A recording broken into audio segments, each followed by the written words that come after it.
వందే మాత్రం. నేను మీ journalist Navata. Welcome to our political. 1985 June 23న ఖలిస్తానీ ఉగ్రవాదుల బాంబు దాడి కారణంగా అట్లాంటిక్ మహాసముద్రంపై పేలిపోయిన ఎయిర్ ఇండియా ఫ్లైట్ 182 కనిష్క దురాంతం భారతదేశానికి, ముఖ్యంగా శాస్త్ర సాంకేతిక వైద్య రంగాలకు తీరని లోటును మిగిల్చింది.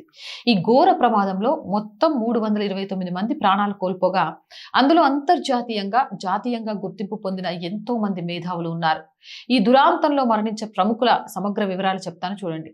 సైన్స్ అండ్ టెక్నాలజీ రంగానికి సంబంధించిన డాక్టర్ యలమర్తి నాయుడమ్మ, అంతర్జాతీయ ఖ్యాతి గడించిన ప్రముఖ కెమికల్ ఇంజనీర్ మరియు లెదర్ టెక్నాలజీ శాస్త్రవేత్త, భారత ప్రభుత్వ ప్రతిష్టాత్మక council of scientific and industrial research కి డైరెక్టర్ జనరల్ గా, ఢిల్లీలోని జవహర్లాల్ నెహ్రూ యూనివర్సిటీకి వైస్ చైర్మన్ గా సేవలందించారు.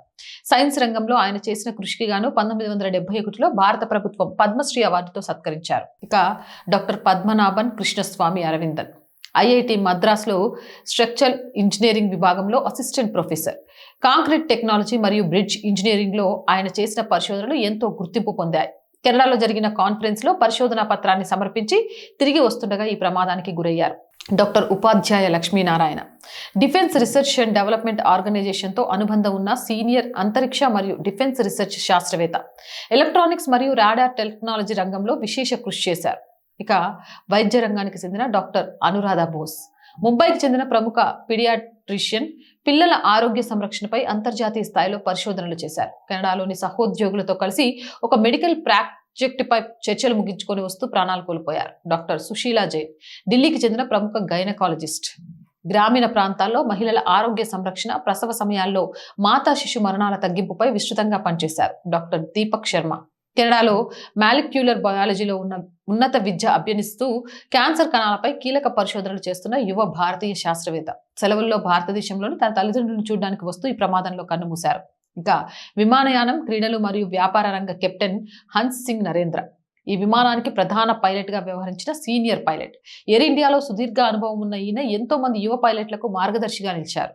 పీటర్ మాథ్యూస్, కేరళకు చెందిన ప్రముఖ దేశీయ క్రికెట్ ఎంపైర్, కెనడాలో స్థిరపడిన తన కుటుంబ సభ్యులను కలిసి తిరిగి వస్తున్న క్రమంలో ఈ దురాంతంలో కన్నుమూశారు. సురేష్ గుప్తా, ముంబైకి చెందిన ప్రముఖ పారిశ్రామికవేత్త, టెక్స్టైల్ ఎగుమతిదారుడు, భారతీయ చేనేత మరియు వస్త్ర రంగాన్ని అంతర్జాతీయ మార్కెట్కి పరిచయం చేయడంలో కీలక పాత్ర పోషించారు. కనిష్క ప్రమాద గణాంకాలు మొత్తం మరణాల సంఖ్య 329. ఇందులో 268 మంది కెనడియన్ పౌరులు, వీరిలో అత్యధికులు భారతీయ సంతతి వారే. 24 మంది భారతీయ పౌరులు, 24 మంది బ్రిటన్ పౌరులు. మరణించిన బాలలు 80 మందికి పైగా చిన్నపిల్లలు ఈ ప్రమాదంలో ప్రాణాలు కోల్పోయారు.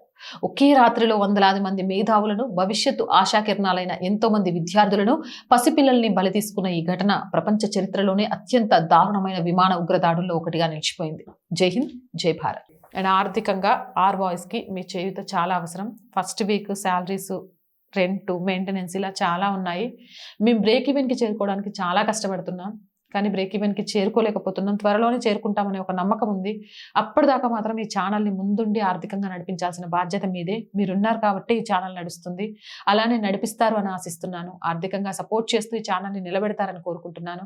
ఆర్థికంగా సపోర్ట్ చేయాలి అనుకునేవారు సబ్స్క్రిప్షన్ పక్కనే జాయిన్ అనే బటన్ ఉంది. 1 to 5 లెవెల్స్ ఉన్న ఏదో ఒక లెవెల్లో సపోర్ట్ చేయండి.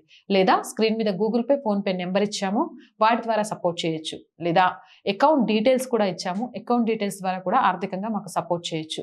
అండ్ వ్యాపార ప్రకటనల ద్వారా కూడా మాకు అండగా నిలవచ్చు. 8328 500 576 నెంబర్కి కాల్ చేయండి. జై హింద్, జై భారత్.